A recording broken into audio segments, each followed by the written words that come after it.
Well, good morning, everybody, and welcome one more time to Encounter. Welcome to Fall Launch.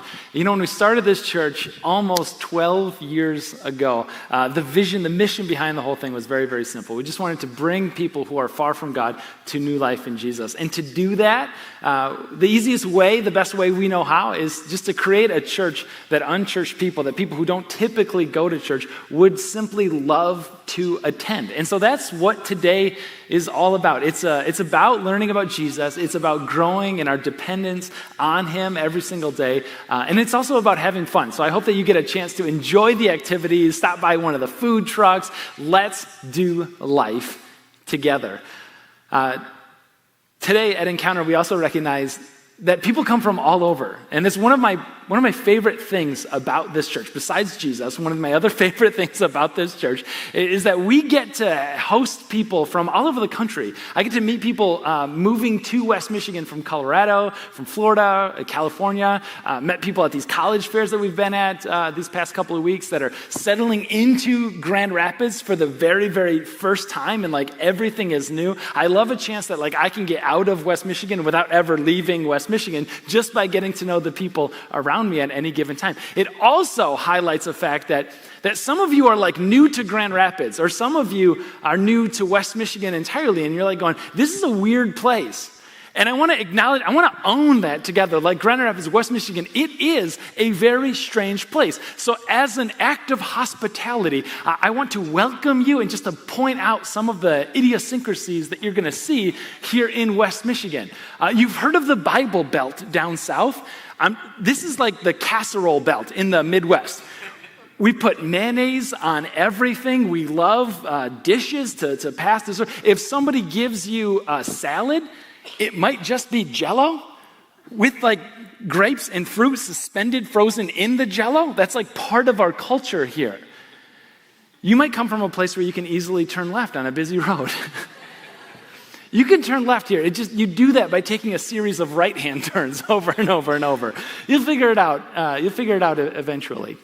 We say hi to everybody, and it really freaks out people from the East Coast because they're like, I don't know you. Why are you looking at me like that? Why is your smile? But if you bump into somebody, you don't say hi, you say ope. That's like our thing. Ope. I'm just going to sneak right by you there. Ope. And one of the best parts about living in West Michigan, as a native Grand Rapidian my whole life, living in West Michigan this whole time, the best part is the beaches. And all joking aside, world class. And if you visited, you know, state parks, the lake shore on Michigan's best coast, the nation's third fresh coast, shark-free and unsalted since the beginning of time. It's the best. It's the best. And as a native of West Michigan, I grew up going to said beaches in the summertime. With my family, we would hang out sometimes all day at the beach where I could play in the surf, I could look up, and I could see my family's encampment. We could see the sand toys, we could see the umbrellas, we could see the little towels also. I knew where I was by locating myself in proximity to our camp. And I could play in the surf, jumping over the waves as they come in, riding on the waves. I could play in the surf all day long, and sometimes all after long, I did play in the surf. And then something strange happens. Some of you who have as kids, maybe even as adults, you've played in that surf for that long. Some of you know what happens. Hours will go by without ever thinking about it, and you'll look up from what you're doing, and you're not going to see your umbrella and towel and sand toy on the beach. You'll look up and you'll ask yourself two questions. Where am I? And how do I get back? I have this experience playing in the water, jumping over the waves, going out, riding them on the way back in. And I look up as a kid, hours go by, and I have no idea. There's no umbrella, there's no towel, there's no little camp and sand toys. I think my two older brothers are messing with me. They packed everything up and they hid it. But what actually happened is you know is that there was a current. I couldn't feel the current that I was in, but it was like pushing me. It was moving me along. I moved hundreds of feet down the shoreline to where I could just see in a faint distance now the towel, the sand toys, the umbrella, the little encampment that my family had. What we're doing in this new series is identifying that drift that takes place. That we are in a current.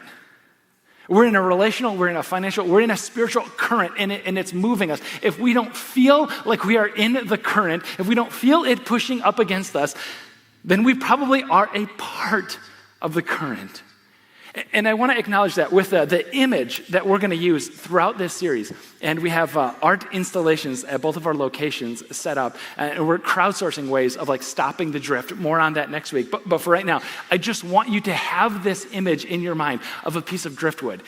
Incredible ecological phenomenon. A branch falls down, maybe an entire tree falls down in a river somewhere. And this piece of wood will travel hundreds of miles.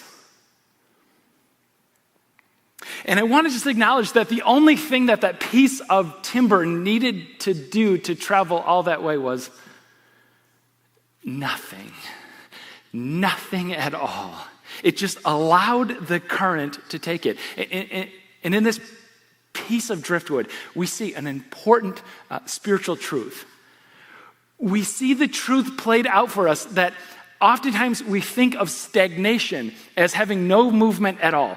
A stagnation isn't not moving at all. It isn't being frozen where you are. Stagnation is moving, typically in the wrong direction. And we can see that drift happens, not just at beaches.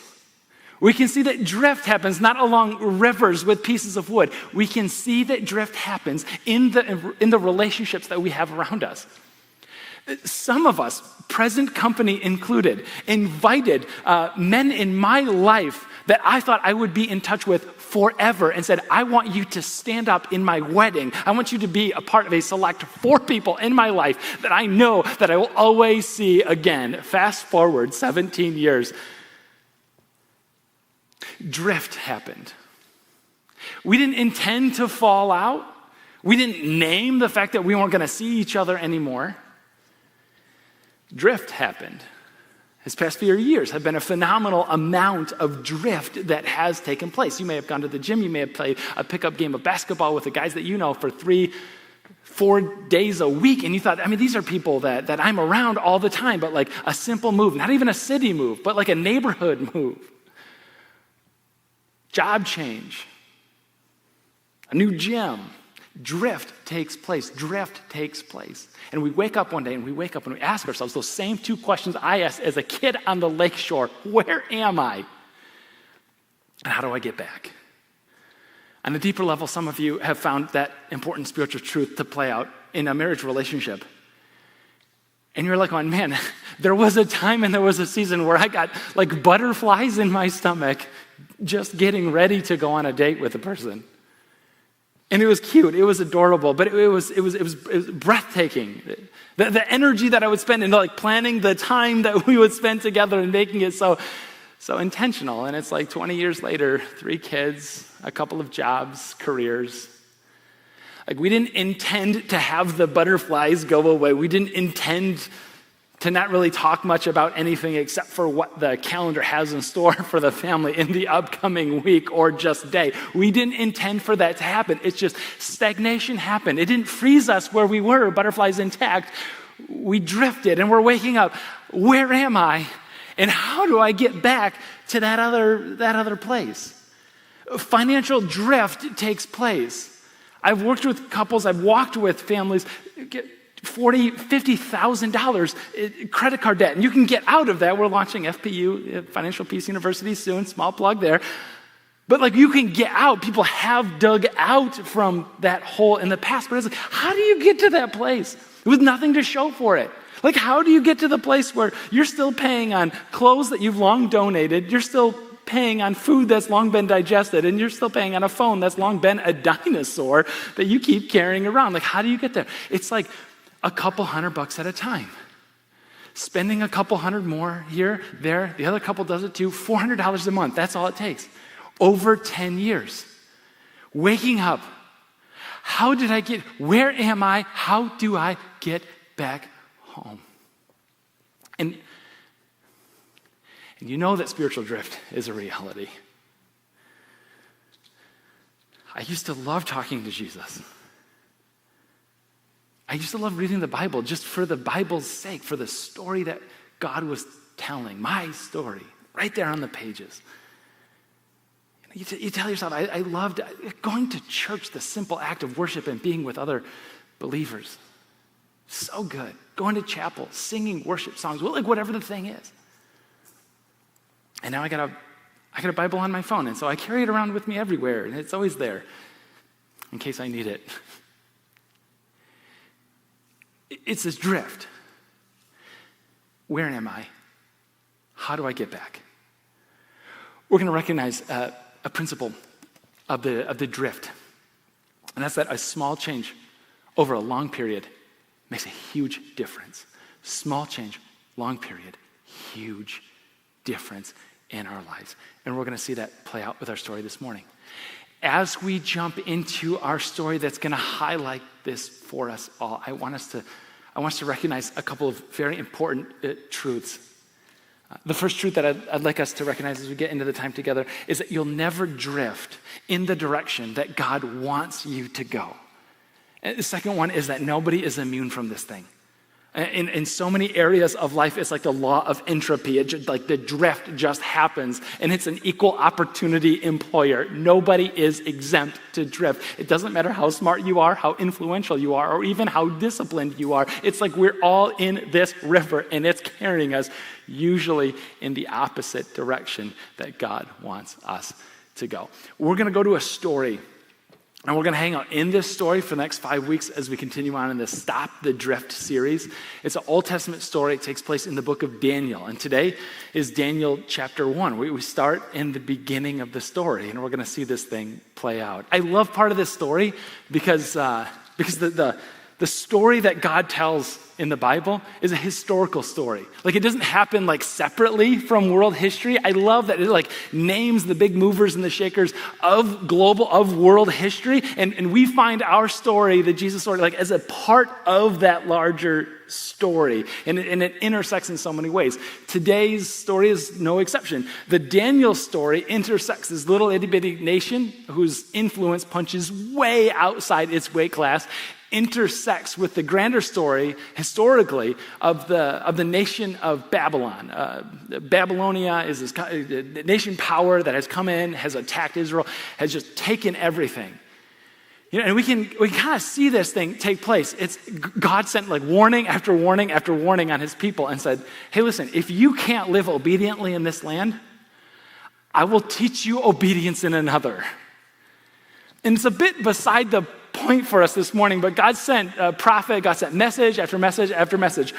Love God and love your neighbors. Like treat them with so much dignity, honor, and respect because they bear the image of God. And if you can't love God and love your neighbors like I do, God says, I'm going to take you away from this land and teach you that lesson the hard way.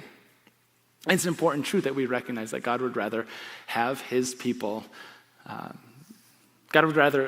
live in captivity, learning the way of holiness, than live unholy lives as free people in their own land. It's an important lesson for all of us. But we drop in on the story. Babylon has just taken over the capital city, Jerusalem, has just absolutely decimated it.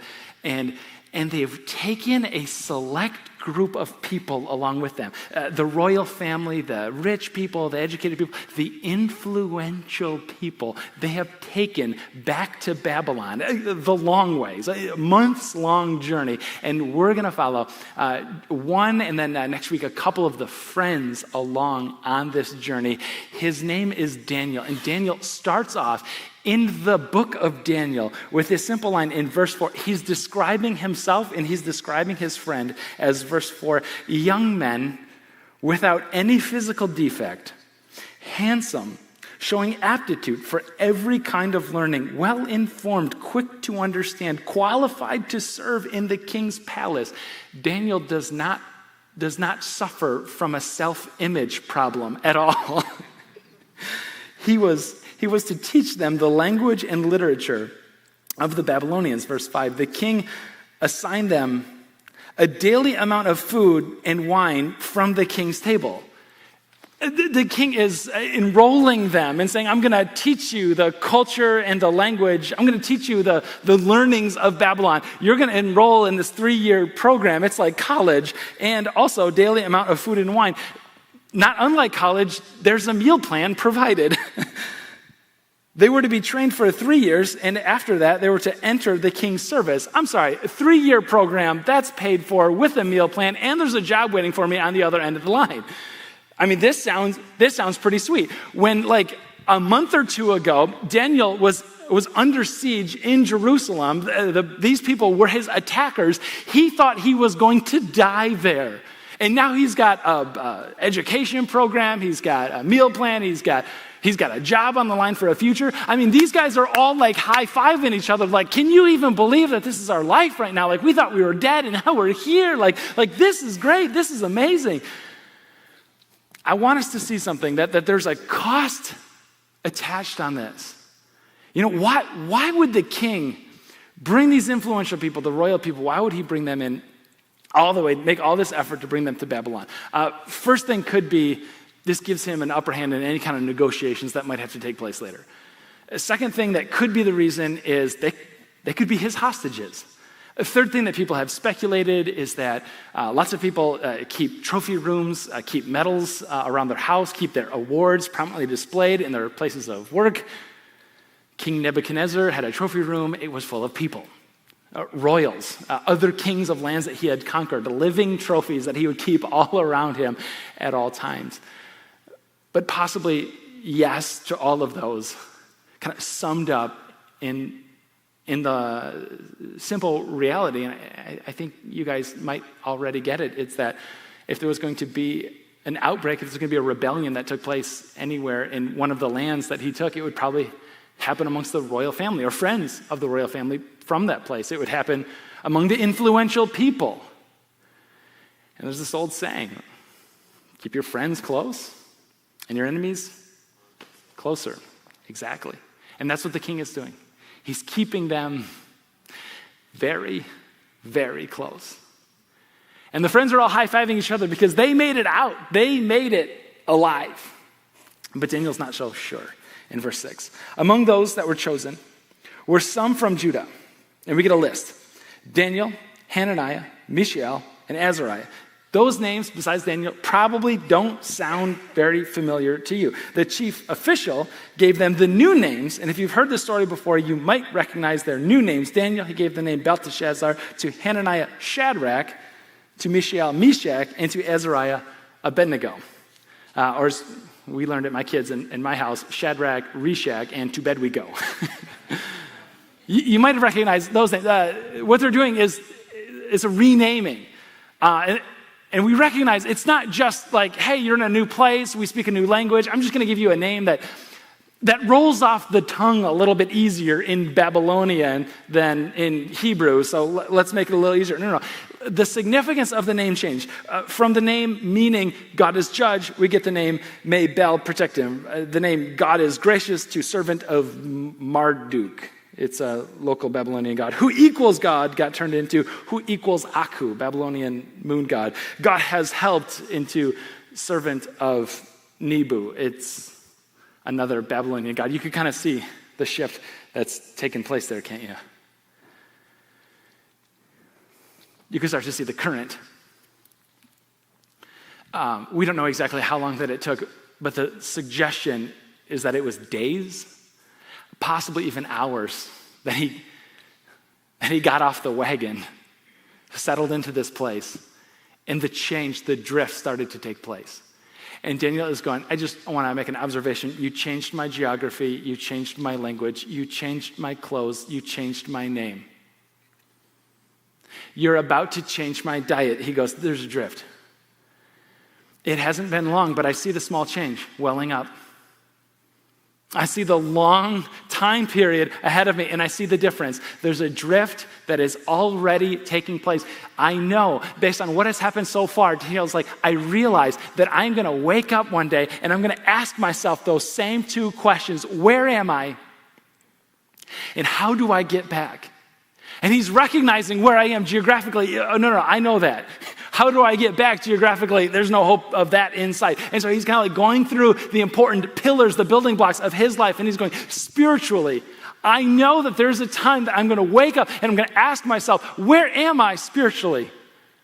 Why is it that I either have no faith at all or a faith that is a shell of what it once was and it's not even worth hanging on to at all? And how do I get back to that place of vitality, of life, of trust, and on dependence of God at every single turn? He goes, I know that there's a drift that is taking place, and I might not be able to do everything about it, but I could do one thing. What Daniel is aware of is what some people call the law of exposure. The law of exposure says that what you're exposed to determines what you think, and what you think determines who you become. And it doesn't take a lot of time, but it does take some time, and it does take repetition and repetition. That's why I see the commercials, and I'm like, yeah, but not me. I'm not going to be that guy. Sitting in a movie theater, you remember those movie theaters? Sitting in the theater, and they do like the thing, and it's like giant screen, so it really has an impact. And you're like, I am not going to pay $12 for a Diet Coke and 4 kernels of popcorn. I'm not going to do it. And I go in with a game plan every single time.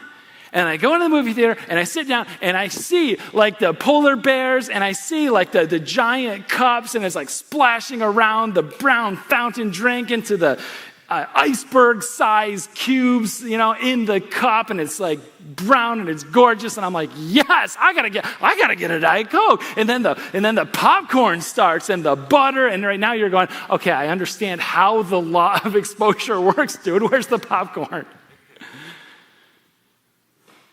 Some of us were like, yeah, but not me. But not me.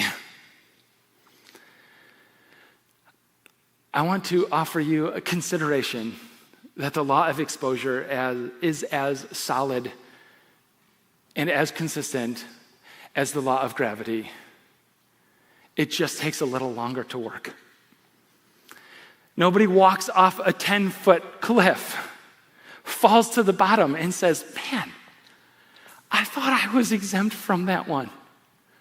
I didn't think that I would get hit by gravity. Not this time. The music that we take in, the images that we take in. I didn't think that I could be so influenced by a marketing firm hanging out trying to dictate what my financial reality is going to be a year from now. I didn't think those two would be connected. I didn't think it would be me. I didn't think that the scroll on TikTok, the scroll on Instagram would have such an impact on how I view myself, maybe how I view my own body. I didn't think that it would have such an impact on my level of contentment or satisfaction, dissatisfaction in my life.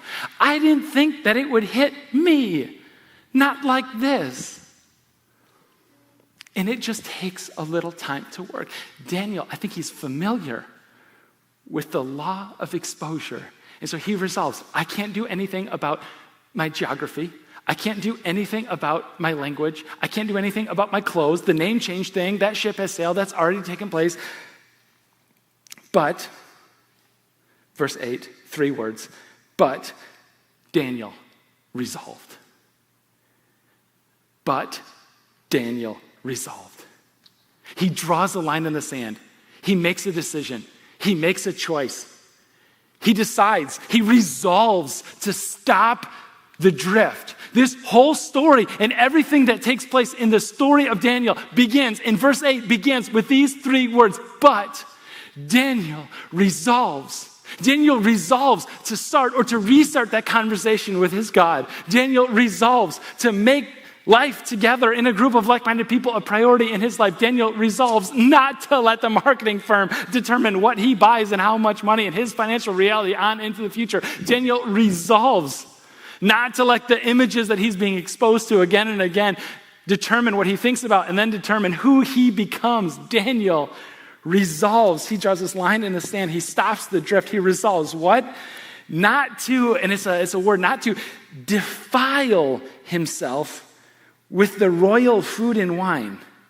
And he asked the chief official for permission not to defile himself this way. Of everything that he has available, the language thing, the clothes thing, he chooses food. Like food is the thing he's going to drill down on. And it's like, dude, that's a strong word. I mean, a month ago, you thought you were going to die in Jerusalem, and now you're here with an education program and a meal plan. You're going to look at the steak that's in front of you, and you're going to say, I don't want to eat this because it would defile me. That's an insult to a very powerful person. Maybe it's because Jewish dietary laws, he couldn't account for whether or not it was kosher and ascribing to the dietary laws or not. Maybe there was something to it that it was sacrificed to one of their gods, Marduk. A lot of people think that was probably the thing.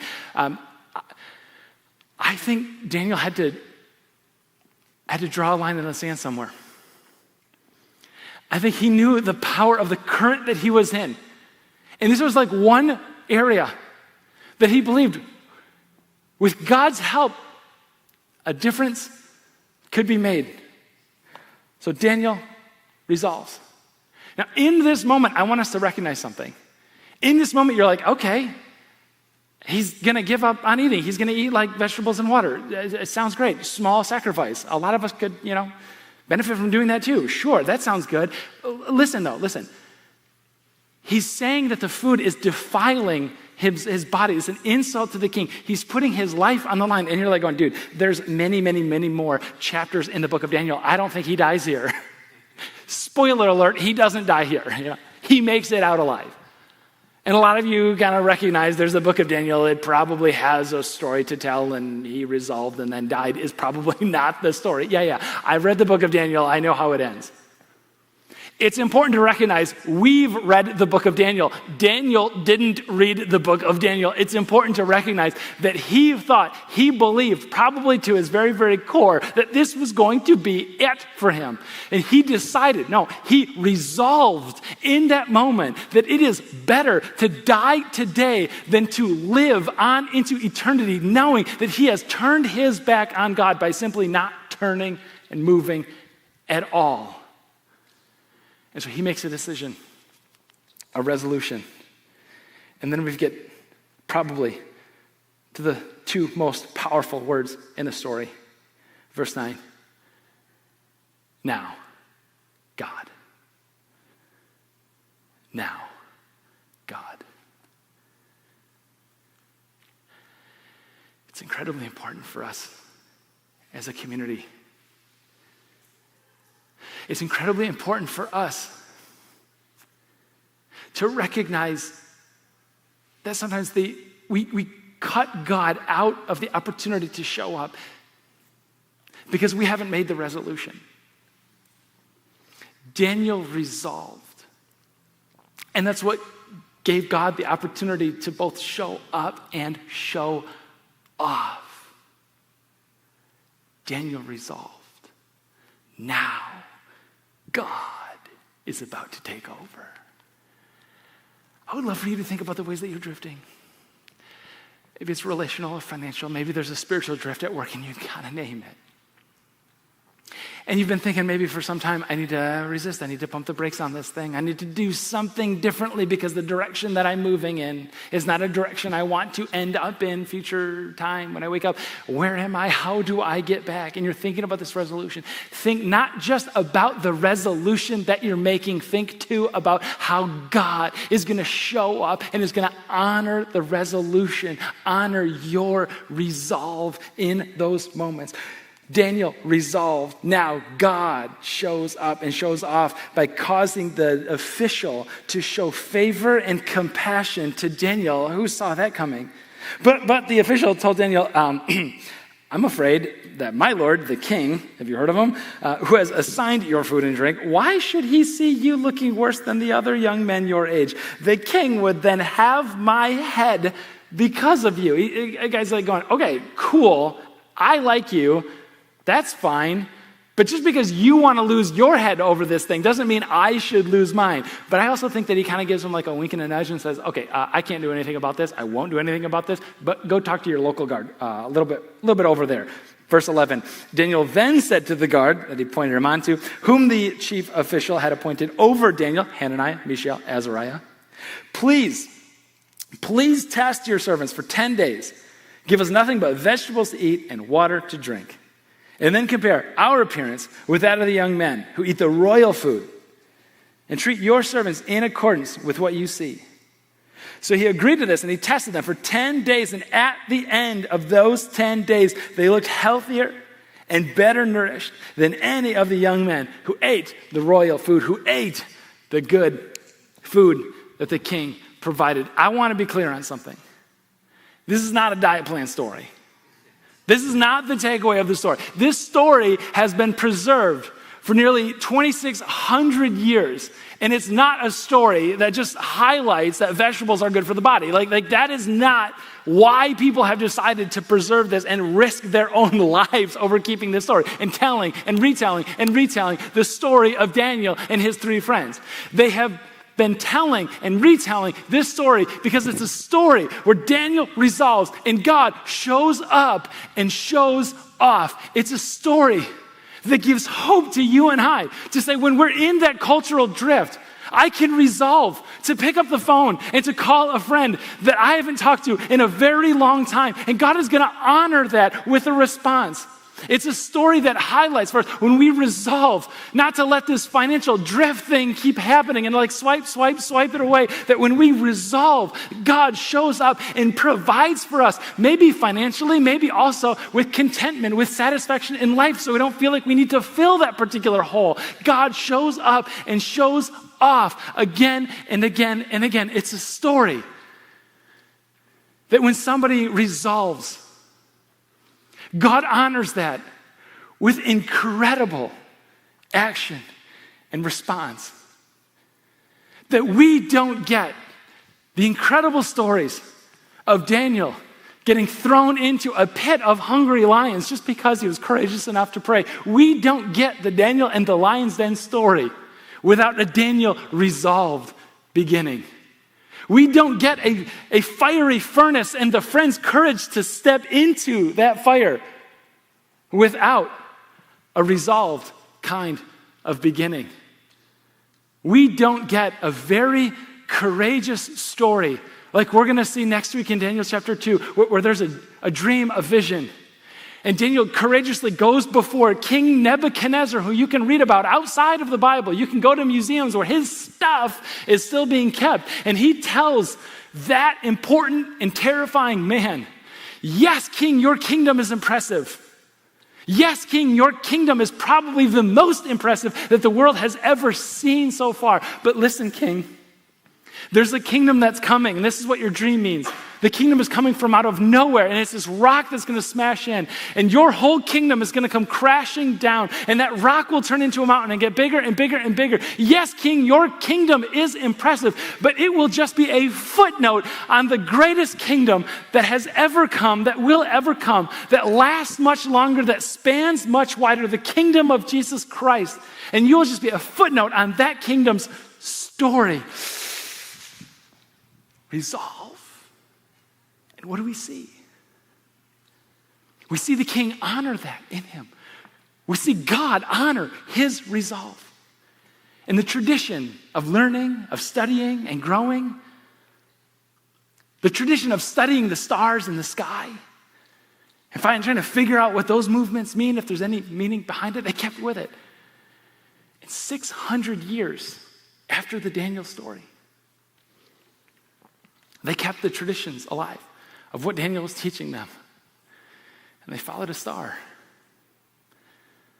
Followed a star to a little place in Bethlehem, in a country long conquered by other empires, eons ago. And they brought their gifts of gold, frankincense, and myrrh to this new king that was born. But that whole story doesn't get to be told unless right now, right here, you and I, we resolve. So resolve to stop the drift relationally, financially. Resolve to stop the drift spiritually. I don't know specifically what that looks like for you. And you might not totally know either, so I'm just going to dial some numbers and see if your phone rings. Maybe it's a group. Maybe it's a team. Maybe it's coming to after hours. Next week, if you're a college student, we're doing lunch after worship. Maybe it's just showing up for church again next week. Stop the drift. Resolve. And you get to see the incredible story that God has laid out for you. It might just save your life. If I could leave you with one story, with one picture, with one image, it would be of a young man, Indonesian man, a true story named Aldi Edelang. Aldi Edelang was a young man, 19 years old. His job was to staff a fishing boat. And what he did is he'd go out to the little raft, and he had a little hut on the little raft, and he would just keep a light, keep a flame lit. Not all night long, that's a simple job, keep the flame burning. As a lamp, as a light out there on the open water off the coast of Indonesia, fish would come, and then it was the job of older, wiser, stronger fishermen to scoop up the fish and to make a living, and they gave him a little money for doing so. That was his job. His shifts would usually last a day or two at a time. One day a storm came through and broke the line that was keeping him in the place where he was supposed to be kept, and it brought him out to sea, out to drift. And he was very much not stagnant. He was very much moving. And he would try to get the attention of some of the boats that were coming in. He'd wave his clothes, wave his rags. He'd try to, but if people noticed, they didn't seem to care. And so they just kept on moving. He was adrift. He was out there for 49 days. He brought with him just a couple of supplies. He was planning on it being a day or two. He had a little bit of water. He had a little bit of fuel for keeping the lamp going. And he had his Bible. And he would read. I mean, that's what he was, how he passed the time. As the days turned into weeks on the open water, he'd catch fish. He would use the little fuel that he had in the lamp to cook the fish up. He would pour the seawater through his clothes to try to filter it a little bit. When he ran out of cooking fuel, he would start to take his raft apart piece by piece. Smaller and smaller it got, and he would use that for cooking fuel. He was scooped up, and you can watch the rescue taking place. Google Aldi Edelang, 19, Indonesia. He's scooping up on this boat. He was asked by a reporter afterwards about the experience. He said, I don't know, day 20, day 30, something like that. I wanted it to be over. I wanted it to be done. I longed to throw myself into the bottom of the sea and just be done with it. But he said, I also had my Bible with me. And he would open it up and he would read it, and it gave him hope. It gave him resolve to live for one more day, to live for day 47, to live for day 48, to live for day 49, rescue day. All told, this young man drifted out from Indonesia, past the country of the Philippines, heading towards Guam. He was picked up on the way where he eventually landed in Japan. He traveled 1,647 miles. He drifted 1,647 miles. And his decision to pick up a Bible that morning saved his life. You guys, your resolve might just be on day 3. Nothing happens. Hang in there. Day 49 is coming. Resolve and wait as God shows up and shows off. For you to stand up together, let's pray to that God. Jesus, we come to you now, and Lord, some of us need a miracle. And we've been praying to you, we've been leaning on you, we've been resolving. And we might be in the middle of the journey right now. So God, we lay it before you one more time. Please, Spirit, Lord, show up and show off.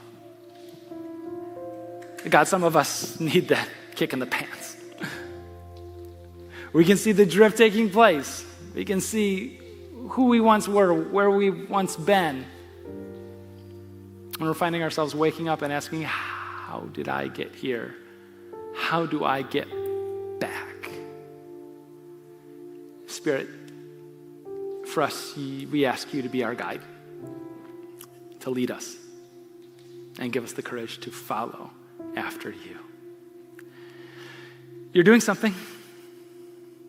You're doing something in our church. You're doing something in our schools. You're doing something in our communities. You're doing something right here in our lives. May you carry it on to completion. In your name, Jesus, we pray. Amen.